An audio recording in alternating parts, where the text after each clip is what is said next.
तो दोस्तों आज का ब्लॉग बहुत ही खास होने वाला है हम सनातनी लोगों के लिए दोस्तों, क्योंकि आज मैं जा रहा हूँ दोस्तों प्रयागराज में स्नान करने के लिए, कुंभ मेले के लिए, महाकुंभ मेले के लिए स्पेशली दोस्तों, जो कि 144 साल बाद होने वाला है दोस्तों हमारे प्रयागराज में दोस्तों। तो चलिए, तो मेरा ये ज़िंदगी का फर्स्ट ट्रेन का ट्रिप है, इतना लंबा मैं ट्रेन से जाने वाला हूँ दोस्तों। ये कम से कम बहुत बड़ा डिस्टेंस है, 24 आवर्स हमें लगने वाला है दोस्तों। तो स्पेशली हम अभी निकल चुके थे यहाँ से, गाड़ी करके हम आ चुके दोस्तों स्टेशन पे। और अनफॉर्चुनेटली हमारी ट्रेन जो है 3 घंटा लेट है, तो हमने घर से कुछ खाना बना के लाया था, तो वही हम स्टेशन पे बैठ के खाना खा रहे। उसके बाद 3 घंटे बाद वेट करने के बाद हमारी ट्रेन आ चुकी है। तो आज हम ट्रैवल कर रहे हैं दोस्तों काशी एक्सप्रेस से, जो कि एलएलटी से गोरखपुर तक चलती है, काशी एक्सप्रेस से। तो ये ट्रेन से हमारा टिकट था दोस्तों, स्लीपर में हमारे टिकट थे। मेरा भाई, मेरे पापा और मैं, मेरा भाई फिजिकली मेंटली हैंडीकैप है, तो उसका व्हील चेयर है। हमारी ट्रेन आ चुकी है, अभी हम ट्रेन में बोर्ड हो जाएंगे दोस्तों। हमारे तीनों का भी टिकट्स कंफर्म है दोस्तों, तो इसलिए हमें अभी टेंशन कुछ नहीं है। बट ये स्पेशली प्रयागराज के लिए ट्रेन थी दोस्तों, बट इसमें भीड़ हमें बिल्कुल ही नहीं दिखी दोस्तों। मतलब ना के बराबर ही भीड़ थी, जिनके सीट्स कंफर्म थे वही लोग इसमें ज़्यादातर दिख रहे थे, एक्स्ट्रा पब्लिक इसमें दिख नहीं रही थी दोस्तों। तो ये हमारे नसीब की बात है कि हमें भगवान ने ही बुला लिया है और अच्छे से बुला लिया है। तो चलो चलते हैं दोस्तों अभी हम। हाँ, तो हमारी ट्रेन ये कुछ स्टेशन क्रॉस कर रही है दोस्तों।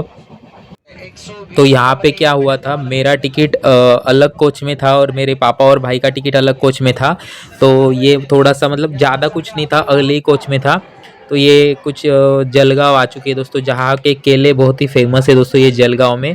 तो ये ट्रेन फर्स्ट हॉल्ट इसका जलगांव था। और भी हॉल थे, मतलब ज़्यादा मैं कुछ एलिब्रेट नहीं किया, क्योंकि हम ट्रेन जर्नी एंजॉय कर रहे हैं। मैं आपको ये ट्रेन के डिटेल्स के टेक्निकल में नहीं जाएंगे। तो देखिए, जैसे मैंने आपको बोला था जलगांव की ये केले फेमस है, तो ये केले यहाँ पे मिलते हैं दोस्तों। उसके बाद ट्रेन का अगले हॉल्ट में देखा था दोस्तों, भुसावल में हमारी ट्रेन रुकी थी दोस्तों। तभी हम ये भुसावल आ चुके हैं दोस्तों, ये भुसावल जंक्शन है दोस्तों। तो यहाँ से अभी हम आगे क्रॉस करेंगे दोस्तों मध्य प्रदेश में। तो चलिए दोस्तों बने रहिए। तो ये प्रयागराज जाने का हमारा कुंभ मेले के लिए नहीं था, हम जा रहे थे पिंडदान करने के लिए दोस्तों। बट हमारे नसीब से भगवान ने ही हमें बुला लिया है, तो चलो क्यों ना, भगवान ने बुला लिया है तो चलो दर्शन कर लेंगे, कुंभ मेले में भी हो आएंगे। तो ये हमारे नसीब से हमें हुआ है दोस्तों। जो बोलते हैं ना, आपके नसीब में अगर बुलावा है तो बुला ही लेता है भगवान। तो वही हुआ है आज हमारे साथ में, कि हमने ये कुंभ मेले के लिए ऐसा कुछ हमारा तैयारी नहीं था। हमने ऑलरेडी ये 2 महीने पहले टिकट्स बुक करके रखे थे, बट भगवान ने हमें बुला लिया है, तो कोई रोक नहीं सकता आपको जाने से। तो इसलिए हम भी निकल पड़े दोस्तों प्रयागराज के महाकुंभ मेले में स्नान करने के लिए। हमारे नासिक में भी कुंभ मेला होता है, जो सिंहस्थ कुंभ मेला होता है, जो 12 साल बाद होता है। वो भी होगा अभी 2027 में होगा दोस्तों वो, क्योंकि 2014 में हुआ था लास्ट वाला कुंभ मेला जब हुआ था, तब मैं कॉलेज पढ़ता था दोस्तों, तब की बात है ये। तो अभी ये हमारा भुसावल जंक्शन क्रॉस कर चुके हैं दोस्तों हम लोग, अभी देख सकते हैं आप लोग ये। तो ट्रेन जर्नी, इतनी लंबी ट्रेन जर्नी मेरी फर्स्ट टाइम है, क्योंकि मैं दिल्ली तक जर्नी किया है, मुंबई दिल्ली, बट वो ट्रेन में नहीं किया है कभी भी, हमेशा फ़्लाइट से गया था। ऑफिस के काम से फ़्लाइट से जाता था दोस्तों। बट ये मेरी ज़िंदगी पहली ट्रेन जर्नी ऐसी होने वाली दोस्तों, कि जो इतनी लंबी ट्रेन जर्नी मैं करने वाला हूँ दोस्तों। बट मैं मेरे इसमें एंजॉय कर रहा हूँ दोस्तों, आपको पता नहीं क्या मैं दिखा पा रहा हूँ नहीं दिखा पा रहा हूँ। उसके बाद थोड़ी देर बाद हमें थोड़ी भूख लगती है दोस्तों, तो हम ये कुछ खाना घर से बना के लाए थे, ये खाते हैं। और उसके बाद थोड़ा सा स्नैक्स भी था, तो वो भी खाते मेरे भाई मेरे पापा। शाम का टाइम था, इवनिंग था, तो भूख लग गई थी, तो हम लोगों ने ये भी निकाल के खा लिया था दोस्तों। हम फरसान वगैरह चूड़ा वगैरह लेके आए थे घर से। तो ये मेरे पापा और मेरा बड़ा भाई है दोस्तों, आप देख सकते हैं ये। और ये उसके बाद हमने बिस्किट्स भी खाए थे, चाय भी पी थी दोस्तों, ट्रेन की चाय। बट हर चीज़ में रिकॉर्ड नहीं कर पाया दोस्तों। क्या होता है ना, कभी कभी आप फैमिली के साथ हो और भी लोग होते हैं, तो थोड़ा अनकंफर्टेबल ही होता है सामने वाले को, इसलिए मैंने हर चीज़ तो रिकॉर्ड नहीं कर पाया दोस्तों। जितना रिकॉर्ड कर पाया उतना आपको दिखाने की कोशिश कर रहा हूँ दोस्तों मैं। तो ये कुछ अभी पता नहीं कौन सा टेंशन था, आप पढ़ लेना दोस्तों। फिर उसके बाद अभी हम रात हो गई है दोस्तों, तो हमने ना थोड़ा बहुत जो हमने लाया था घर से वही खा लिया था दोस्तों, हमने बाहर का कुछ लिया नहीं था। बाद में जब इटारसिया स्टेशन जब आया ना दोस्तों, तब मैं नीचे उतरा ज़रूर हूँ दोस्तों। तो ये मेरे पास कैडबरी भी थी, ये भी खा ली दोस्तों मैंने। फिर उसके बाद नहीं इटारसिया जंक्शन आ जाता है दोस्तों। तो यहाँ पे मैं नीचे तो उतर जाता हूँ दोस्तों, बट मुझे नहीं यहाँ पे वेज कुछ मिलता ही नहीं, दिखता ही नहीं खाने के लिए। तो चुपचाप जाके सो जाता हूँ दोस्तों, बिकॉज यहाँ पे मुझे ना अंडा राइस, अंडा बिरयानी ये सब चीज़ें दिख रही थी। और यहाँ पे ट्रेन का हॉल्ट था 10 मिनट का, इसलिए मैं नीचे उतरा था। अदरवाइज़ 2-3 मिनट का हॉल्ट तो मैं नीचे नहीं आता हूँ दोस्तों जनरली। अपना अपना बैठे रहे सीट पे, क्या ही करना है नीचे आके भी। तो यहाँ पे भी अंडा राइस ये सब चीज़ें मिल रही थी, नॉनवेज ही था। और नॉनवेज तो मैं बिल्कुल ही खाता नहीं है दोस्तों, तो यहाँ से हमने कुछ लिया नहीं, चुपचाप सो गए। वैसे भी हम सुबह 7 बजे हम पहुँचने वाले थे। ट्रेन हमारी 3 घंटा लेट यहाँ पे बता रही है दोस्तों। चलो आगे हमें कितना देर होता है चलो देखेंगे। तो यहाँ पे ट्रेन का मेंटेनेंस हो रहा था, टंकियाँ फुल कर रही थे, पानी वगैरह भर रहे थे इसमें, सब ये चीज़ें चल रही थी। देखो यहाँ पे वेस्टेज कितना कर रहे पानी का। जो भी मेंटेनेंस करते तो देखना चाहिए, जो भी वेंडर को आप देते तो ये थोड़ा सा ध्यान रखिए, पानी इतना वेस्टेज मत करा करिए दोस्तों। तो ये सब चीज़ें हो रही थी हमारे साथ में। अभी हम ट्रेन बोर्ड कर देंगे दोस्तों, बढ़िया से अंदर जाके सो जाएंगे और सुबह ही उठेंगे दोस्तों। डायरेक्ट हमारी ट्रेन पहुंचेगी जब प्रयागराज में। प्रयागराज का पहले नाम इलाहाबाद हुआ करता था दोस्तों। तो देखो सुबह सुबह 7 बजे ऑन टाइम इस ट्रेन ने हमें पहुंचा दिया था दोस्तों प्रयागराज में। हालांकि यह ट्रेन 3 घंटा लेट चल रही थी, 3 से 3.5 घंटा देरी हो गई थी इसको आगे, बट इसने हमें बराबर टाइम से पहुंचा दिया था दोस्तों प्रयागराज में। और यहाँ की उमस देख सकते हैं आप, कितना ये यहाँ पे कोहरा मचा है। इस हिसाब से आप अंदाज़ा लगा सकते हैं कि यहाँ पे ठंड कितनी होगी। हमारे महाराष्ट्र के हिसाब कंपैरिजन में दोस्तों यहाँ पे ठंड दुगनी थी दोस्तों। और यहाँ पे हमने एक ऑटो रिक्शा कर ली थी प्राइवेट, जिसको हमें कॉस्ट हुआ था 500 रुपये। यहाँ पे 1000 रुपये, 500, 700 कुछ भी बोल रहे थे। तो हमने थोड़ा बार्गेनिंग करके यहाँ से 500 रुपये की ऑटो करके अभी हम जा रहे हैं संगम की तरफ, जहाँ पे हम पिंडदान और स्नान दोनों भी करेंगे दोस्तों। तो मेरा भाई है, मेरे पापा है, हम सब साथ में है दोस्तों। हमारी फैमिली इतनी है। मेरी माँ कुछ साल पहले एक्सपायर होगी और मेरा एक बड़ा भाई था, वो भी कुछ साल पहले एक्सपायर हुआ है दोस्तों। तो अभी हमारी छोटी सी फैमिली, हम ये फैमिली ट्रिप एंजॉय कर रहे हैं दोस्तों, हम तीनों भी। और यही संगम की ओर जा रहा है दोस्तों रास्ता। तो ये भैया भी अच्छे थे रिक्शा वाले, बट चलो ठीक है, अभी उनका भी कमाने का टाइम है, तो अभी क्या ही बोलेंगे हम लोग। तो हमने 500 रुपये डन करके निकल लिए थे दोस्तों। बट ठंड इतनी थी ना दोस्तों, हमें बहुत ठंड लग रही थी, बहुत मतलब सिड़सिड़ी हो रही थी हमें। और रास्ते में पब्लिक देखिए, ये श्रद्धालु देखिए कितने आ चुके हैं दोस्तों। मतलब भीड़ का आप अंदाज़ा नहीं लगा सकते हो दोस्तों। जैसे जैसे दिन बढ़ रहा था वैसे वैसे भीड़ यहाँ पे बढ़ी जा रही थी, बिकॉज सुबह में बहुत ठंड होती है तो ज़्यादा पब्लिक दिख नहीं रही थी रास्ते में। बट जैसे जैसे दिन बढ़ रहा था वैसे वैसे भीड़ भी बढ़ती जा रही थी दोस्तों, साथ साथ भीड़ भी बढ़ रही थी दोस्तों। तो इससे पता लगता है कि हमारा सनातन धर्म कितना बड़ा है हमारे भारत में। मतलब मैं बहुत प्राउड फील करता हूँ कि मैं एक हिंदू हूँ, इसलिए दोस्तों क्योंकि हमारे धर्म में ना हर किसी की रिस्पेक्ट करना सिखाते। तो मैं किसी के धर्म के लिए बुरा नहीं कह रहा हूँ, बट मैं खुद प्राउड करता हूँ कि मैं हिंदू हूँ, इसलिए दोस्तों। और होना भी चाहिए। बाहर देश से अंग्रेज़ भी आके यहाँ पे स्नान कर रहे हैं, तो अगर हम इंडियन है और हिंदू है, सनातनी है, तो यहाँ पे आके ज़रूर करना चाहिए। देखिए आई लव प्रयाग भी दिख गया हमको। तो यहाँ से अभी हम संगम कुछ 1-2 किलोमीटर रह गया, बच गया है दोस्तों। तो ये अभी कुछ ब्रिज क्रॉस कर रही है हम लोग दोस्तों। मैं बारीक बारीक चीज़ें बता रहा हूँ दोस्तों, बिकॉज आई डोंट नो, मुझे मतलब ब्लॉगिंग में मैं क्या बताऊँ मुझे नहीं समझ में आ रहा है दोस्तों। क्योंकि मैं जिस प्रकार से रिकॉर्ड कर पाए उस प्रकार से आप तक बात पहुँचाना जा रहा हूँ बस, बाकी कुछ नहीं। मेरी फीलिंग्स आप जानिए बस, और कुछ मत कहिए दोस्तों। और कमेंट्स में ज़रूर बताना दोस्तों कि कैसा लग रहा है आपको ब्लॉग्स। तो यहाँ पे आगे आगे देख सकते हैं ये गंगा मैया है दोस्तों। और ये कोहरे की वजह से ना दिख नहीं पा रहा है आपको। तो ये हम गंगा मैया के किनारे से हम जा रहे हैं, और हवा भी देखिए कितनी तेज़ चल रही है। और ये कोहरा ही आपको बता रहा है दोस्तों कि यहाँ पे ठंड कितनी होगी दोस्तों। हम महाराष्ट्र से आए और महाराष्ट्र से 2 से 3 गुना ठंड हमें लग रही है दोस्तों जेन्युइनली। हमारे महाराष्ट्र में इतनी ठंड तो नहीं लगती है दोस्तों हमें। मुझे पहले लगता था, बट मैं फर्स्ट टाइम यूपी विजिट किया और सच में दोस्तों ये नॉर्थ में ठंड बहुत होती है। देखिए द्वारका जो गेट था वो भी नहीं दिख रहा था। अभी देखो दिन जैसे जैसे बढ़ रहा है दोस्तों, वैसे वैसे श्रद्धालु भी बढ़ रहे हैं, यहाँ पे उनकी भी भीड़ हो रही है दोस्तों। अभी हम लगभग संगम के पास पहुंच चुके हैं दोस्तों। ये मेरे भाई की व्हीलचेयर है, मेरे पापा है दोस्तों, और मेरे बाजू में बैठा है मेरा बड़ा भाई है दोस्तों, वो सबसे। और ये देखिए श्रद्धालु बढ़े ही जा रहे हैं, हम लोग भी जा रहे हैं उनके साथ में।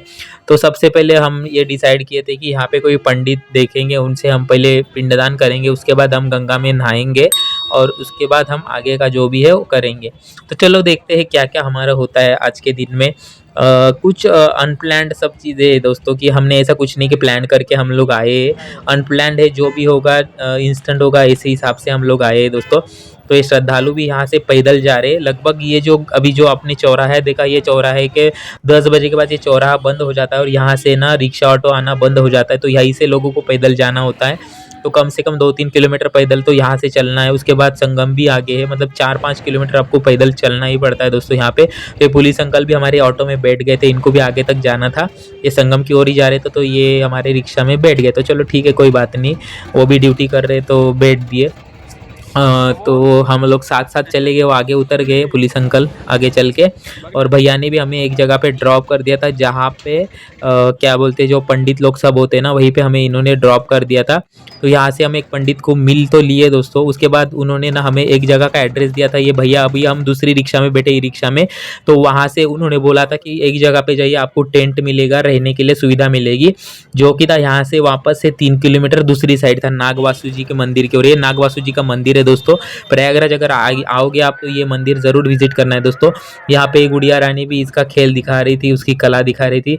उसके बाद दोस्तों सब कुछ चीज़ें हो गई, हमें ना नहीं मिला दोस्तों, वहाँ पे सुविधा अच्छी नहीं थी, इसलिए हमने टेंट वगैरह नहीं लिया, तो हमने पिंडदान कर लिया दोस्तों। और यहाँ पे हम आए दोस्तों, और हमने ये गंगा में डुबकी भी लगा ली, गंगा में हमने अच्छे से स्नान कर लिया दोस्तों। ये मेरे पापा है, अभी ये यहाँ पे स्नान कर रहे। पानी इतना ठंडा था दोस्तों, मतलब इमेजिन नहीं कर सकते, इतना ठंडा पानी था दोस्तों ये।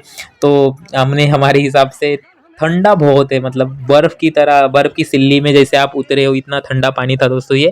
तो हमने लगभग दोनों ने भी स्नान कर लिया था, पहले मैंने ही किया था, मैंने कपड़े चेंज कर लिए, उसके बाद पापा ने कर लिया था, बिकॉज़ हमारे पास मोबाइल और भी चीज़ें थी, तो इसके लिए एक एक जन करके हमने स्नान किया था। हम दोनों ही थे, मेरे भाई को हमने वो पंडित जी के वहीं पे बैठाया था, बिकॉज़ उसको यहाँ पे लाना पॉसिबल नहीं था दोस्तों।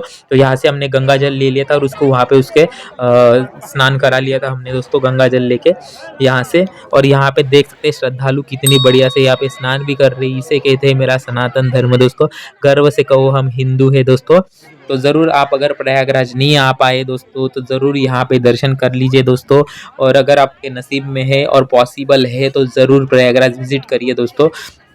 और हमें तो कुछ ज़्यादा तकलीफ़ नहीं हुई है दोस्तों, भगवान ने हमें बुला लिया, उसने बढ़िया से हमारे दर्शन भी करा लिए, स्नान भी करा लिए, पूजा भी करा ली, सब चीज़ें वही करने वाला है, करता धरता वही है दोस्तों। तो अभी हम यहाँ से स्नान वगैरह करके हम चल रहे हैं दोस्तों। तो अभी हमारे यहाँ से प्लान हो चुका है दोस्तों, हम यहाँ ही रुकेंगे नहीं, बिकॉज़ हमें यहाँ पे ना टेंट मिला, ना रूम मिला यहाँ पास में। यहाँ से 8-8, 10-10 किलोमीटर लंबा मिल रहा है दोस्तों। तो वैसे भी हमें कल ट्रेन से जाना ही था बनारस, तो हम सोचे आज बाय रोड ही चले जाएँगे। तो चलो देखते हैं कैसे क्या सुविधा होती है आगे, अगर उबर कार वगैरह बुक हो पाई तो हम उससे चले जाएंगे दोस्तों। तो यहाँ से अभी हम चल बसे दोस्तों, हम जाएंगे अभी हमारे रूम की ओर, मतलब जहाँ पे मेरा भाई है। ये साधु जी हमें दिख गए थे दोस्तों। उसके बाद रास्ते में हमें ये दिख गया था, श्री स्वामीपाद महाराज की पालकी भी थी, ये वृंदावन से आई थी, राधा वल्लभ जी। तो यहाँ पे मेरे पापा ने भी एंजॉय किया था दोस्तों। मैं ज़िंदगी में पहली बार मेरे पापा को इतना खुश देखा है, मतलब खुश रहते हैं वो, ऐसा नहीं है, बट मेरे माँ के जाने के बाद थोड़ा हमारा घर का हाथ, तो वही समझ सकते हो आप लोग, अगर घर की कोई लेडीज़ चली जाए तो थोड़ा सा घर का ये हो जाता है। तो मेरे पापा को बहुत साल के बाद अगर मैंने खुश देखा तो आज थे मेरे पापा। तो यहाँ पे बहुत ही बढ़िया से राधा कृष्ण जी का ये डांस वगैरह सब कुछ चल रहा था दोस्तों, बहुत ही मज़ा आ गया दोस्तों यहाँ पे आके। और मतलब जीवन सफल हो गया ऐसा लग रहा है मुझे, क्योंकि 144 साल बाद ये महाकुंभ मेला होता है दोस्तों, और उसमें आने का अवसर हमें दिया भगवान ने। तो ये बहुत ही खुशी की बड़ी बात है दोस्तों हमारे लिए, कि भगवान ने हमें इतनी बड़ी अपॉर्चुनिटी देके बुला लिया यहाँ पे। तो ये देख सकते हैं, ये संगम द्वार था दोस्तों, ये प्रयागराज संगम द्वार। तो यहाँ से अभी हमने डिसाइड किया है दोस्तों, हम लोग जाएंगे वाराणसी बाय रोड। तो लगभग अभी यहाँ से पहुँच जाएंगे, बट सब उससे पहले हम लोग मंदिर के दर्शन लेंगे। यहाँ पे जो है, हमने श्री नागवासु जी के मंदिर के दर्शन तो ले लिए थे दोस्तों, अभी हम जाएंगे हनुमान जी के दर्शन लेने, जो यहाँ पे लेटे हुए हनुमान जी मंदिर है उनका। पर मंदिर के पास में पहुंचने के बाद हमें पता चलता है दोस्तों कि यहाँ पे कोई यूपी के, उत्तर प्रदेश के मिनिस्टर आने वाले, और इन्होंने 5 घंटे के लिए ये मंदिर बंद कर दिए है दोस्तों। अभी बचे हैं दोपहर के 1 और बोल रहे 5 या 5:30 बजे शाम के मंदिर खोलेंगे। तो अभी हम इतना तो नहीं रुक सकते दोस्तों, तो हमने बाहर से ही दर्शन कर लिए दोस्तों। अभी कभी और आएंगे तो वापस हम दर्शन करेंगे दोस्तों, जब हम संगम पे वापस आके स्नान करेंगे तब हम दर्शन करने आएंगे दोस्तों। तो अभी हम यहाँ से चलेंगे दोस्तों, ये कुछ फोर्ट है वहाँ का, यहाँ भी नहीं जा सके बिकॉज हमारा मूड ख़राब हो गया दोस्तों। जहाँ अगर हमें दर्शन करने ही नहीं मिले हनुमान जी के, कोई मिनिस्टर आ रहा है तो इतना तो देर नहीं बंद करना चाहिए, बट ये गलत है। अभी वो उनका जो भी है सिस्टम है उनकी गवर्नमेंट उस तरह से, तो क्या बोलेंगे हम लोग। उसके बाद हमने ना एक ऑटो रिक्शा कर ली, ऑटो रिक्शा मिलने में हमें 1 घंटा लग गया दोस्तों।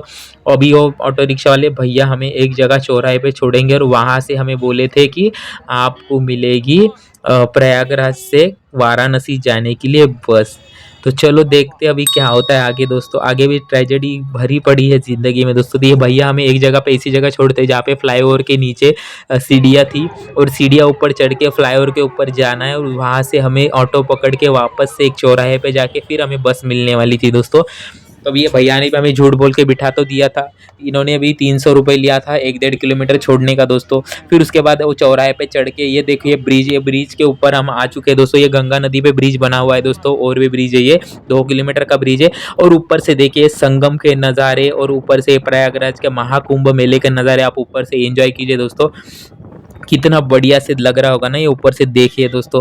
तो यहाँ से अभी हम जा रहे हैं अंधावा चौराहा, और वहाँ से हम जाएंगे वाराणसी। तो ये था हमारा महाकुंभ मेले का ब्लॉग दोस्तों। कैसा लगा कमेंट्स पे ज़रूर बताना दोस्तों, और चैनल पे नए तो प्लीज़ चैनल को सब्सक्राइब भी कर लीजिए दोस्तों। और कमेंट्स करके ज़रूर बताना कि दोस्तों मेरा ब्लॉग आप लोगों को कैसा लगा, आप लोगों को ये वीडियो अच्छा लगा कि नहीं लगा, मुझे कमेंट्स करके ज़रूर बताना। और कमेंट्स में हर हर महादेव ज़रूर लिखना दोस्तों। महाकुंभ मेले में आके हमने स्नान किया, यहाँ पे जो भी चीज़ें एंजॉय की, ये सब चीज़ों के लिए आप लोग कमेंट्स करके ज़रूर मुझे बताना दोस्तों कि कैसा लग रहा है आपको ये सब चीज़ें।